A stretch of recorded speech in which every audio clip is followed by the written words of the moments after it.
ពិសេសជាងគេស្ត្រីមីម៉ាយកុំឃើញគេរូបស្អាតគេលួងលោមតិចតួចអីទៅតាមគេណាដូចបងស្រីនេះបុរសនឹងមក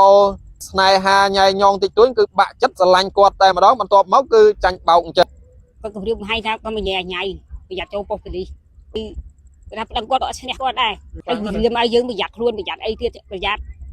ខ្លួនហ្នឹងគាត់ប្រុងធ្វើមិនយើងដឹងអីដល់គាត់គម្រាមថាឲ្យយើងប្រយ័ត្នខ្ញុំដែរខ្ញុំជពាក់ទេងល់ទេហើយគាត់ទៅច្បាប់យើងបើគម្រាមខ្ញុំទេខ្ញុំទៅទួយកបានទេបាទឈឺចាប់ណាចឹងលុយយើងដែលជួយបង់ថ្លៃឡានជាមួយគាត់ហ្នឹងគឺមិនមែនលុយយើងសុទ្ធតែម្ដងគឺយើងយកអង្គការមកទៀតដែរនឹងយកខ្ញុំទៅពាក់ឯកជនទៅបងយកឯកជនយកបង់ឡានហ្នឹង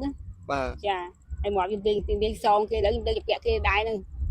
តែគាត់ជួយចេញសងចេញទេហើយខ្ញុំថាធ្វើអ្វីទៅឲ្យលុយខ្ញុំវិញមក20000ហ្នឹងវិញមកគោលបំណងបងចង់បានអ្វីពីបុរសដែលរូបសង្ហា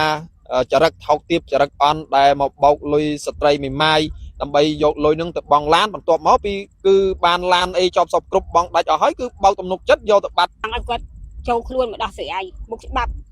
កុំឲ្យគាត់ឃើញខុសហើយគាត់ទទួលខុសខ្លួនគាត់ខុសបើច្បាប់មកគម្រាមមហាយគ្នានេះទៀតបាទអ្នកទុនខ្សោយចាអ្នកទុនខ្សោយហើយទៅពិបាកដោយសារគាត់នៅគេបាននៅគាត់ជាលុយគេទាំងទឹកដុំទៅបាទបងប្អូនប្រិយមិត្តបងស្រីជាស្ត្រីមេម៉ាយកូន2អាយុ42ឆ្នាំត្រូវបានបុរសសង្ហាវ័យ37ឆ្នាំម្នាក់លួងលោមស្គាល់គ្នារយៈពេល2ខែបានទៅជួបគ្នាជួបអីហ្នឹងក៏នាំបងស្រីសែនព្រេនទៅតាមផ្លូវច្បាប់អញ្ចឹងទៅ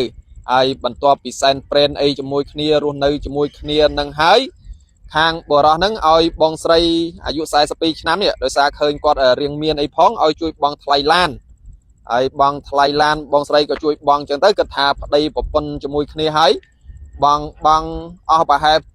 $20000ឡាននោះដាច់ទៅបុរសយកទៅបាត់តែម្ដងបងប្អូនប្រិយមិត្តហើយយើងចង់ដឹងថាសាច់រឿងដំណើរដើមតងមូលហេតុអីបានបុរសនឹងមកតំណាក់តំណងជាមួយបងស្រីបន្ទាប់មកឲ្យបងស្រីជួយបង់ថ្លៃឡានហើយយកឡានទៅបាត់ដល់សប្តាហ៍នេះគឺរយៈពេល1ឆ្នាំជាងហើយឥឡូវនេះគាត់មកពឹងពាក់បំនាក់អាស្រ័យអ្នកសារព័ត៌មានដើម្បីឲ្យបុរសនោះចូលខ្លួនមកដោះស្រាយអំពីបញ្ហាលុយកាក់ដែលគាត់ជួយបង់ថ្លៃឡាននេះបងស្រីមានឈ្មោះអ្វីដែរបងសួរម៉ានសុភីហើយនៅឆ្នាំនេះអាយុប្រហែលហើយបងស្រី42ស្រុកកំណើតនៅខាងណាដែរខេត្តរាជស្ទឹងភូមិសៀមរាបណាហើយថ្ងៃនេះគឺបងមានបញ្ហាដែរមកជួបអ្នកសារព័ត៌មានមកដល់ភ្នំពេញនេះទីទៅខ្ញុំឲ្យបងសារព័ត៌មានជួយដោះស្រាយឲ្យជួយដាក់ផ្សព្វផ្សាយឲ្យខ្ញុំឲ្យគាត់បានឃើញចឹងបងឃើញឲ្យនរណាឃើញដែរបងឲ្យឈ្មោះលៀងសម្បត្តិហ្នឹងត្រូវជាអ្វីនឹងបងដែរទៅជាប្តីបើលឺតាមដំណើរដើមតោងហ្នឹងគឺស្គាល់គ្នាទើបតែរយៈពេល2ខែទេ2ខែហើយក៏បានសានព្រេនជាមួយគ្នាចាហើយបន្ទាប់មកមូលហេតុអីបានបងចាញ់បោករឿងលុយកាក់នេះទីទៅគាត់លួងលោមយើងឲ្យយើងបង់ឡានហ្នឹងលួសបង់ឡានគាត់ជិះហ្នឹងពួកឡានហ្នឹងគាត់ជិះមករហូតទៅបាទចាគឺខ្សែគាត់ជិះមកនឹងដែរដោយសារយើងគិតថាជាប្តីជាប្រពន្ធអស់ជាមួយគ្នាហើយបងណាហ្នឹងហើយអញ្ចឹងហើយបងក៏ជួយចេញថ្លៃឡានបងរំលោះអញ្ចឹងទៅហើយគាត់បានសន្យាយ៉ាងដូចម្ដេចដែរបានរហូតដល់បងជួយបង់លុយកាក់ទៅលើថ្លៃឡានគាត់ថាអូនឯងបង់លុយឡានបងទៅតែពេលឡានទៅចាប់គាត់ឲ្យប្រាក់ខែគាត់ប្រាក់ខែ3-400ឲ្យខ្ញុំវិញចាហើយគាត់ជួយបង់ជួយចាំជួយកូនអីចឹងហ្នឹងតែពេលខ្ញុំបង់ប្រាក់យើងដាច់គាត់លុយគាត់នឹងជួយបង់គាត់ខាងខ្ញុំគាត់ទៅបាត់ចឹងទៅបាត់តែម្ដងហើយយើងតំណាក់តំណងជាមួយបុរសសង្ហាដែលឈ្មោះលៀងសម្បត្តិអាយុទើបតែ37ឆ្នាំទៅ38ហ្នឹងគឺយើងតាក់តងហើយគឺគាត់មករស់នៅអីជាមួយយើងធម្មតាគាត់នៅជាមួយយើងធម្មតាគាត់ទៅធ្វើការនៅពេជ្រចាដល់ពីអាទិត្យមួយអាទិត្យគាត់មកលេងផ្ទះម្ដងហើយមកគាត់ជិះកាឡានឹងមកទេមកលេងផ្ទះអីអាសាមកអញ្ចឹងទៅមើលចាហើយពេលយើងនេះទៅយើងគិតថាគាត់ស្មោះត្រង់ជាមួយយើងណាហ្នឹងហើយព្រោះគាត់ឡានហ្នឹងគាត់អាចជិះម៉ូតូទេគាត់ជិះកាឡានឹងមកឡានពណ៌ខ្មៅហ្នឹងឡានពណ៌ខ្មៅចាឡានហ្នឹងយើងបាយបង់មនុស្សហ្នឹងមានរូបឡានរូបអីទេតាមានរូបឡានសែនព្រេនជាប្តីជាប្រពន្ធណាសែនព្រេន2023ហើយពេលយើងបង់រំលោះឡានហ្នឹងរយៈពេលប្រហែលទីសែនព្រេនឲ្យមួយខែគាត់ឲ្យបង់បាទចាបង់ហើយយើងបង់រហូតដល់ឆ្នាំណាដែលគាត់ពេលបង់ដាច់ទៅគាត់រត់ទៅបាត់តែម្ដងចាគឺចាប់ឡានហ្នឹងគឺគាត់រត់ទៅបាត់បណ្ដោយនៅឆ្នាំណាដែរបងគាត់រត់ទៅហ្នឹង2024ហើយស្រុកកំណើតប្តីបងគឺនៅខាងណាដែរគាត់នៅ khang bắt bong dương đây từ lên tia quạt ấy bắt bong này mà thọp ai tới đây buổi của tha chậm chọp lan nó chậm từ đây còn biên tại nhiên ban bên đây đừng nhầm chẳng á biên tại nhiên ban ấy dương squall ấy chỉ đây bán được ở nhau như thế chà ai tha chọp chứ từ chẳng buổi dương được bong bạc lan bằng ấy chẳng có tham hưởng lui bằng lan nên chẳng có chà bằng chóc con bắt từ đưa đằng lan đằng ấy từ bắt mỏng chẳng bong ban từ đang sắm tất cả đang ấy khác nữa bộ man bắt bong đang ngày cái từ đang cuộc xuông hạt tây ồ đang từ xuông mà hạt tây đấy nè chà ấy xuông mà hạt tây con ban thua ca chun dương ấy vừa đây chà thưa mình bố có tạ từ khang krong bắt bong nữa có tạ từ đó mai ơi có từ tuổi chà bay khai khối tiết tạ từ tiết mai ơi gọi lên từ tuổi mà lên từ tua đây mà đâu chà chẳng mai ơi có đăng cư đăng lư rương nâng đầy có đăng nào đăng chà thì nó mai ơi nó tê một con tê mới nhưng mà hậu nè ta tập pi câu có từ bát chứ nó có lọc lên lại dương sao lọc tiết chẳng tới một tua pi dương đăng hay mai ơi khang prong đăng lứ cứ lọc lên trong bông say chào vậy ngày lọc lên trong bên chào bà lên đi xóa mây bông đại bao tầm nút chặt bông từ bát đến tầm nẹt tầm nông ấy bàn đấy bộ tí có lọc dương chào mà lên lọc chào đây mà đâu còn ai lấy cái tay châu lấy con thì một cái lọc chào mà lọc chào lên đi cứ ca chụp lùm bạ rồi bong cứ ở đây khác rồi xa lôi đại dương phòng chui bong phải là nó cứ lán của bàn đách đây để sand brain cho mùi miếng có ruột tập bát do tiền lán bò đó tại tôi chụp đấy có ruột tập bát thì tôi dùng một bãi đây bông này nó dương không phấn trong một bãi đồng xin từng ấy nhưng câu này sang đài với câu quý thời ca riêng câu chưa dục lục hay còn giờ lôi dân tới hay tụi ai trong tiệm nói cái hái có cầm riêng hai trường tiền chà cầm riêng cầm hai chân mấy trái một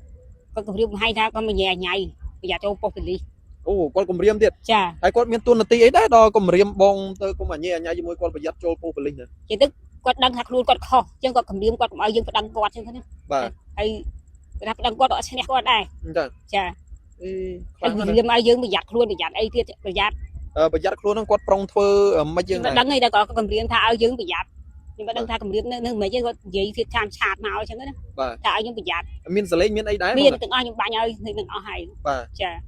miền tiếng sờ lên miền từng ấy cứ con cầm riêng sọc pro bài giang chứ này gọi là lùi đại nhưng không bao nhiêu đại nhưng chụp vẽ kia nói kia hay của bạn chơi bao cầm riêng nhưng tôi bán đi chưa chặt nè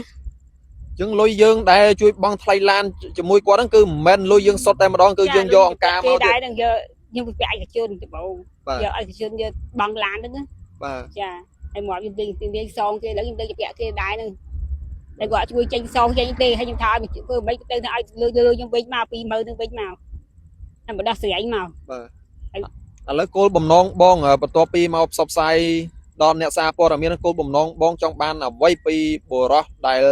bộ rúp song ha chả rắc học tiếp chả rắc on đại một bọc lôi stray mì mai làm bay dột lôi nâng từ bong lán bằng tua máu pi cứ ban lan ấy cho sọc group bong đại ở hết cứ bao tầm nục chất vô tập bát chẳng ai quật châu luôn mà đặt sợi ai một cái bắp còn ai quật khơi khâu hay gọi là tôi kho luôn quật kho vậy sẽ bắp mới cầm đưa cái hai kia nè đi tiền nè tuần sáu nè tôi được sáu chứ hay kia một bạn xa quan nói là kia bạn đi qua chơi lôi kia từng đông tới quật đừng chết quật sang thì ấy chứ ở rúp quật song hai bạn bao đọt nạ bong tâm pi khai bong lung sục chất tới mình nên mãi nó gọi thà quật so tập bắt đây so tao được mây này nè tâm sam chiên này nè gọi sam vậy cho sam vậy đó bong sai pi ấy chẳng tới có ban tình nẹt tình nông cho môi kia ấy cho môi kia dùm nước man mắt đó bông này nước man đó rồi hay mình ra bị chật mình được không mẹ khác cái mình đây cái áp mà cái nữa đây cái chết anh ra đấy chật cái đâu cầm riêng cái cho bao cái màu mỏng miếng cầm ruộng tục màu ấy nó style máu style bao tem mà đó nè chà hai con khơi bong ấy miên ban này đáy ban quạt màu tình nẹt tình nông bong vậy tức có đăng sớm đăng như này chà tập hết đăng cái con cầm ruộng con cho bao kiên vào đạo ấy hay những cái phân luôn xương khá này dùng khăn con cái bắp mà cầm riêng cầm hai nhưng mà chưa chặt được không của nhân viên kho ấy đại giờ bọc luôn trong tầng mới như tao thấy vô bắp mới cầm riêng cầm hai trong bia đó mày con vô bắp tao cầm riêng bong chẳng mày sao con đang thư ca con thư hiền thư ấy chẳng á miền vô mua từ hiền mua ấy tao cầm riêng điện nên ngày con cầm riêng thằng mày vô mua từ hiền tao nè còn hai con thư ca từ hiền còn biên lẹ khăn biên ấy hai đây còn mày chưa còn biên hai đây còn đã vẹn con cầm riêng vô đừng con hai con thư từ hiền bà dương đăng dương ấy tới con prong phương mà dương con ban con vô mua từ hiền tới cầm riêng nè ở tới cho còn thay con thứ ca thằng đây gây chăng đó không បាទ ចាគាត់និយាយមួយពួកម៉ាក់គាត់គាត់ពួកម៉ាក់គាត់បាញ់សលេងឲ្យខ្ញុំបាញ់សលេងដល់ទៅឲ្យហើយមើលគម្រាមឲ្យខ្ញុំប្រយ័ត្នហើយសួរខ្ញុំខុសអីបើឲ្យខ្ញុំប្រយ័ត្ននឹងដៃឈប់បោកខ្ញុំហើយយកស្បាប់មើលគម្រាមឲ្យខ្ញុំប្រយ័ត្នហើយចង់ធ្វើអីខ្ញុំសួរចេះខ្ញុំចង់ជួបផ្ទាល់ហ្មង បាទ សួរតែចង់ធ្វើអីខ្ញុំ បាទ ខ្ញុំឈឺចាប់ណាស់បងតែលុយយើងជាពាក់ឲ្យខ្ញុំដឹងថាខ្ញុំវាអាក្រក់ខ្ញុំលើកងងតែខ្ញុំយល់តែយើងខ្ញុំមិនដឹកខ្ញុំបានដល់បងនឹងខ្ញុំល្អខ្ញុំធ្វើតែល្អទេតទៅដល់ធំមិនអាចចង់បានលុយតារាគេទេ យើង យើងតាមកម្លាំងវាឈាមរបស់ខ្ញុំ យើងធ្លាប់តែស្មោះត្រង់អីទៅវិញទៅមកណាមិនស្មានថាគាត់មនុស្សប្រុសចរិតអញ្ចឹងសោះ ខ្ញុំមិនដឹងថាគាត់ចរិតយ៉ាងហ្នឹងយើងនឹកឃើញថាគាត់ប្តីប្រពន្ធខ្ញុំអត់ចង់ឲ្យទី1ទី2អញ្ចឹងហ្នឹងយើងថាត្រូវអញ្ចឹងណាតែដល់គាត់បោកយើងហើយឲ្យយើងជាពាក់ដល់ទេហើយគាត់យើងស្បាប់មើលកម្រាមកំហែងខ្ញុំទៀត បើសរុបជាទឹកប្រាក់ដែលបងជួយបងថ្លៃឡានប្រហែលអស់ប្រហែល10000ដែរបង 20000 20000 ចា បងរយៈពេលប្រហែលឆ្នាំបានដាច់ឡាននឹងមួយ និយាយទៅពាក់ពេលជិត1ឆ្នាំចា បន្ទាប់ពីបងដាច់ឡានរយៈពេលប្រហែលដែលដឹងដែលបងស្រីដឹងថាបរោះហ្នឹងគឺបោកបងតែម្ដង និយាយទៅគាត់កាត់គេយ៉ាគាត់ខុសប្លែក ខុសប្លែកតែម្ដង ចាគាត់គាត់ចេះទៅរើរឿងយើងរហូតចឹង អញ្ចឹង ចាពេលបងចាប់ហ្នឹងគាត់គិតខ្លួននៅបាត់បណ្ដោយ តិចខ្លួនលែងទៅផ្ទះបងទៀតតែម្ដង លេងបណ្ដោយ អូ ហើយតែយើងទេឆាប់គាត់ប្រឡុកយើងប្រឡុកអីចោលចឹងហ្នឹងគាត់កម្រាវកំហែងយើងមកឲ្យគាត់ទៅរើរឿងយើងគាត់ចឹងហ្នឹង បាទ ខ្ញុំដើរនិយាយទៅនេះហើយនេះទេលេងគាត់ប្រឡុកចោលអស់ បាទឥឡូវជាចុងក្រោយបងមានអីសំណូមពរទៅដល់សមត្ថកិច្ចដែលបងបានដាក់ពាក្យប្តឹងអស់ហើយប៉ុន្តែបុគ្គលហ្នឹងគឺអត់ចូលខ្លួនមកដោះស្រាយទេ ចាខ្ញុំមានតែវាឲ្យសូមសួរមកផ្ទៃនិយុទ្ធធររដ្ឋបាលយុទ្ធធរឲ្យសូមជួយដាក់ជួយយុទ្ធធរឲ្យចំបងមានអីទេមានបណ្ដៃ10ព្រោះខ្ញុំទៅខ្ញុំជពាក់ទៅច្រើនដែរហើយកូនឈឺអីឈឺកូនរៀនសូវទៅអត់មានអីទេបងខ្ញុំមានតែព្រាមដៃ10សូមឲ្យជួយខ្ញុំផងគឺមិនខ្ញុំងងជឿតាមមនុស្សតែមានគម្រោងមកឆោបោកខ្ញុំចឹងណា បាទ ចា ការបោក សូមឲ្យច្បាប់យើងម្នាក់ហ្នឹងមកដោះស្រាយមុខច្បាប់កុំឲ្យតិចបេះដើរឆោបោកគេទៀត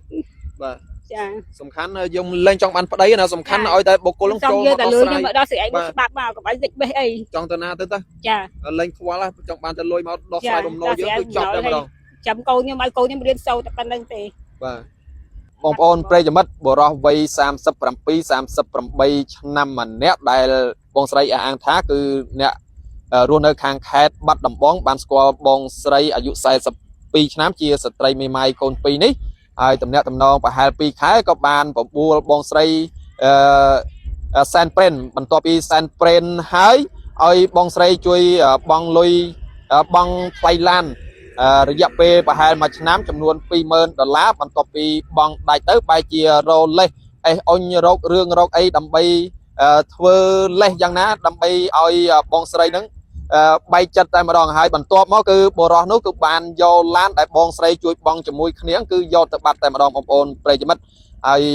មិនគួរណាបរោះរូបសង្ហាបងប្អូនប្រិយមិត្តពិសេសជាងគេស្ត្រីមេម៉ាយកុំឃើញគេរូបស្អាតគេលួងលោមតិចតួចអីទៅតាមគេណា ដូចបងស្រីនេះអញ្ចឹងគឺបុរសនឹងមកស្នេហាញ៉ៃញងតិចតួចគឺបាក់ចិត្តស្រឡាញ់គាត់តែម្ដងបន្ទាប់មកគឺចាញ់បោកអញ្ចឹងបាទអញ្ចឹងយើងមានតែសំណូមពរទៅដល់សមត្ថកិច្ចជួយរកយុត្តិធម៌ជូនបងស្រីផងដោយសារឥឡូវនេះគឺគាត់ខ្វះខាតច្រើនគាត់ទៅពាក់ធនាគារផងអីផងមើលកូនរៀនសូត្រផងហើយកូន2ឡើងទូចរហ័ង